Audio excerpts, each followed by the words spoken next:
You know, hitting 70 isn't the end of the road. It's the beginning of a whole new chapter. But here's the thing, not everything that made sense when you were younger fits the life you have now. Today I'm sharing 12 things that simply don't make sense for women like us after 70. Stick around. The last one might just change the way you see yourself entirely. Let me tell you something. Beauty is not a number on a scale, a shade of lipstick, or the smoothness of your skin. For years, we were sold the idea that beauty equals youth. Endless creams, surgeries, dyes. Have you noticed how the beauty industry always tells us we need to fix ourselves? But here's the truth. At 70, beauty isn't about looking younger. It's about looking alive. Do you know what radiance looks like now? It's the way your eyes light up when you see your grandchildren, or the joy in your smile when you laugh at a joke you've heard 100 times. Those laugh lines? They're a map of a life well lived. And let's not forget the practicality. Why should we spend hundreds of dollars on treatments that make us look less old instead of investing that money into hobbies or experiences that make us feel genuinely happy? From this point forward, beauty isn't something you chase, it's something you carry inside you. So ditch the chase. You've earned the freedom to show up as yourself unapologetically. Here's something I've noticed as the years go by. The more stuff you have, the more stress you carry. Every drawer, every closet crammed with unused items. It's not just physical clutter, it's mental too. Think about it. Why do we hold on to things we no longer need? For years, I kept old clothes I thought I'd fit into again, gifts I never used because I felt guilty giving them away, and even piles of outdated magazines. And you know what all that clutter was doing? It was weighing me down. Now's the time to flip the script. Instead of seeing decluttering as getting rid of things, see it as making space. Space for movement in your home, meaningful moments, and peace in your mind. Start with one room or even just one drawer.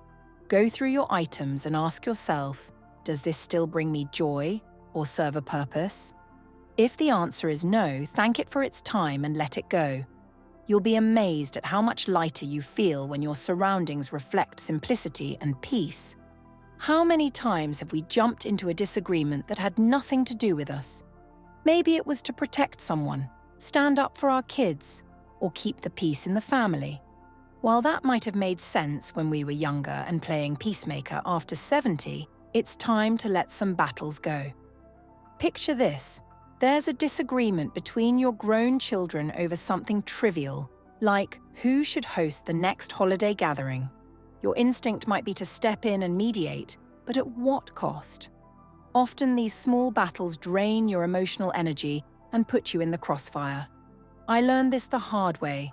Trying to help only ended up with both sides resenting me. The same goes for long-standing feuds with friends or neighbors. How much of your precious energy have you wasted holding grudges or fighting battles that, in the big picture, don't matter? Instead of trying to resolve every conflict, consider this. Not every problem is yours to solve. Sometimes, the most powerful move is to step back and let others figure things out for themselves. You've earned the right to focus on your happiness and well-being. There's something I've noticed about women like us. We're natural caretakers. We feel a sense of duty to show up, make others feel special, and keep connections alive. But after 70, we have to ask ourselves, at what cost? When I turned 70, my calendar was busier than ever. Grandchildren's birthday parties, community events, holiday gatherings, and even hosting friends for afternoon teas. I thought being busy was a sign of being vibrant and involved, but instead I was often drained and overwhelmed. There were weeks where I barely had time to catch my breath between commitments. What I didn't realize was that constantly saying yes to everyone meant saying no to myself. Over time, I started to resent some of the very things I had agreed to. The turning point came when I missed a quiet Sunday morning, a time I used to spend journaling, sipping tea, and reflecting, because I had committed to a fundraising event I didn't even enjoy. That's when it clicked. My time is no longer infinite. and not every commitment deserves a spot on my schedule. These days, I ask myself 2 questions before committing. Will this truly make me happy? And do I have the energy for it? If the answer is no, I politely decline. And you know what? Most people understand. They've been there too. Now my calendar reflects joy, not obligation, and I find myself savoring life instead of rushing through it. Perfection. Oh, how it's chased us throughout our lives. From our younger days when we were taught to have spotless homes and perfect meals, to the years spent worrying about how we looked, what others thought, and whether we were enough. But let's get honest for a moment. Who does perfection really serve? I remember one Thanksgiving years ago. I was hosting, and everything had to be just so. I spent days cleaning every corner of the house, ironing tablecloths, and trying out an elaborate new recipe I saw in a magazine. By the time the big day arrived, I was too exhausted to enjoy it. And for what? Not one person noticed the tiny centerpiece I spent hours crafting, or the fact that the dessert plates matched the napkins. But something did stand out: my absence. I was so busy perfecting everything that I missed the laughter at the table, the joy in my grandchildren's faces, and the stories being shared. That day taught me a hard lesson. Perfection comes at a cost, and it's rarely worth paying. Now I embrace imperfection wholeheartedly. If my cake sags a little in the middle, it still tastes the same. If my living room has a bit of dust when guests arrive, it doesn't stop us from enjoying good conversation. What people value most isn't your perfect hosting or spotless appearance. It's your presence, your warmth, and your authenticity. So let's let go of perfection, shall we? We've earned the right to be unapologetically real. I'll be the first to admit it. Taking care of our health can feel like a full-time job. The doctor appointments, the dietary changes, the exercise routines, it can all seem overwhelming. But if there's one thing I've learned, it's this: nothing is more inconvenient than losing your health. I had a wake-up call a few years back. It started with small things: a stiff shoulder here, a bit of knee pain there. I thought, oh, it's just aging. It's normal. But those small issues became big problems when I ignored them. One day, I found myself unable to go up the stairs without wincing. A visit to the doctor revealed that early intervention could have spared me years of discomfort. It's not just about injuries or chronic pain either. It's about small, everyday habits that add up. For years, I used to reach for pre-packaged meals because I didn't feel like cooking. They were quick, easy, and convenient. But when I started feeling sluggish and noticed my energy dipping, I took a closer look at my diet. Turns out all that convenience was costing me more than time. It was costing me vitality. Now I take my health seriously. I prep simple, nutritious meals on Sundays so I'm not tempted by quick fixes during the week. I make it a point to stretch every morning, even if it's just for 10 minutes. And yes, I keep up with doctor visits, even for the little things. These small, consistent changes have given me more energy and mobility than I had at 60. Let me tell you, there is nothing more empowering than feeling in control of your own body, even as the years add up. I wish someone had told me earlier in life that not every relationship is meant to last forever. For decades, we're conditioned to believe we should endure toxic friendships, unbalanced family dynamics, or one-sided partnerships simply because we've invested time or because it's the right thing to do. But after 70, maintaining toxic relationships makes no sense. I had a friend, we'll call her Linda. We'd known each other for over 30 years, but Linda had a knack for negativity. Whenever we'd meet, she'd spend hours complaining about her life, belittling others, or finding fault with everything around her. I'd walk away from our chats feeling drained.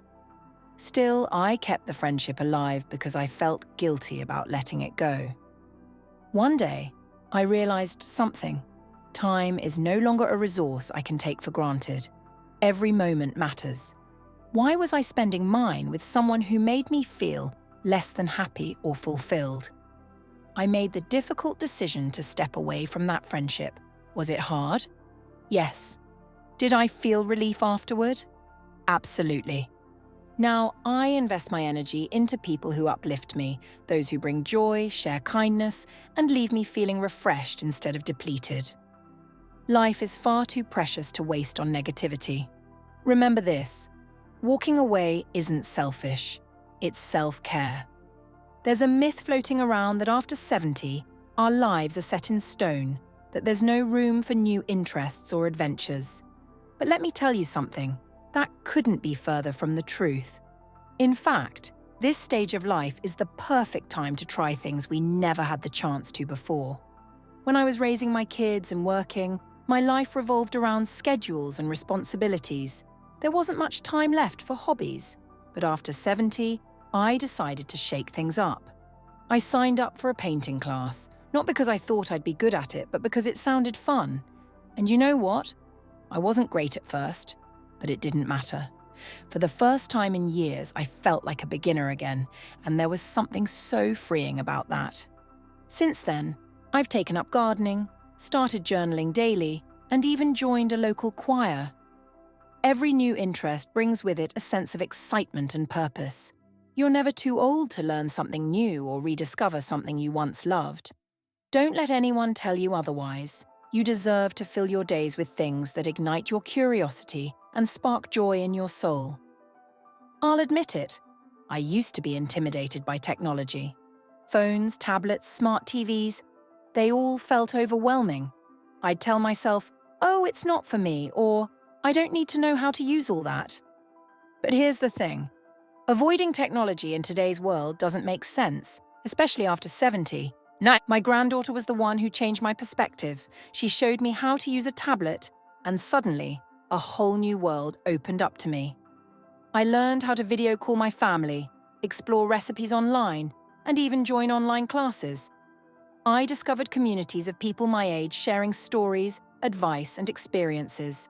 And let me tell you, watching videos on gardening tips and even learning some basic Spanish has been a blast. Technology isn't something to fear. It's a tool to enhance our lives.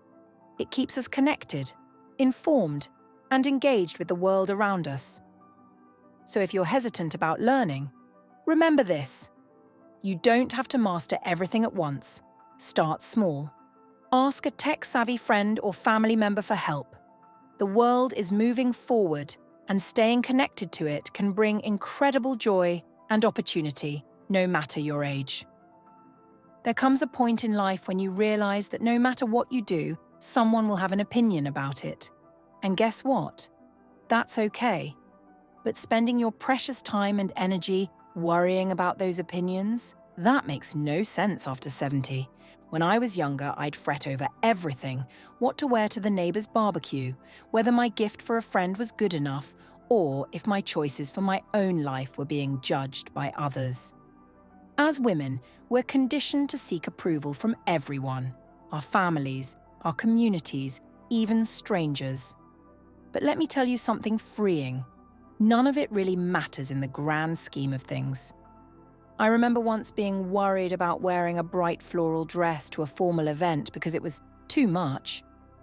My daughter said, "Mom, who cares?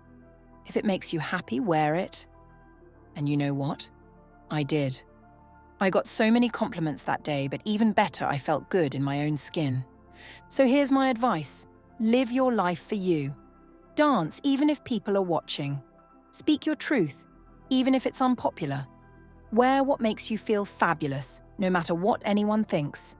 By 70, you've earned the right to prioritize your happiness over someone else's opinion. Money is a tricky subject at any age, but after 70, avoiding financial planning is one of the worst mistakes we can make. Whether you have a lot or a little, knowing where your money is going and having a plan makes life so much easier and less stressful. I've seen friends run into trouble because they avoided looking at their finances, thinking everything would work out. But the truth is, life is unpredictable.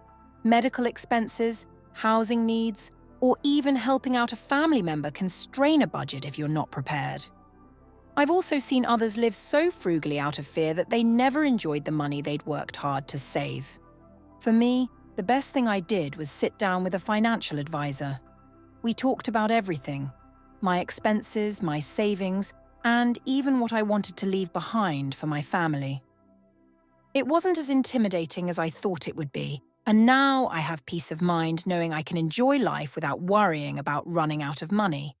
Whether it's budgeting, planning for long-term care, or just treating yourself occasionally, having a clear picture of your financial health is empowering, and it's never too late to get started. Here's the truth about aging. It's not something to fear, it's something to embrace. Every wrinkle, every grey hair, every year that passes is proof that you've lived, loved, and experienced life. Yet, so many women let the fear of aging hold them back. I know this fear all too well. For years, I worried about looking older. I tried creams, hid my age, and avoided conversations about how many candles were on my birthday cake. But then, one day, I looked in the mirror and thought, what am I so afraid of? I realized that every line on my face tells a story of laughter, tears, lessons learned, and love shared. Now, instead of focusing on what aging takes away, I celebrate what it brings: wisdom, perspective, and a deeper appreciation for the little things. I don't worry about being the oldest one in the room. I focus on being the most present, the one soaking up every moment. Aging isn't about losing who you were, it's about becoming who you were always meant to be. So let's stop letting fear dictate how we live and instead embrace this chapter with open arms, curiosity, and a bold sense of adventure. Thank you for spending this time with me today. If you found these tips helpful or if any of them hit home, I'd love to hear your thoughts in the comments below. Your feedback means the world to me. Don't forget to give this video a thumbs up, and if you haven't already, hit that subscribe button so you never miss another conversation like this. And one more thing, I'd love for you to share this video with other women who might also find it valuable. Let's continue to help fellow women. Thanks for doing that. Take care and remember, life after 70 is a time to thrive, not just survive. Until next time, goodbye for now.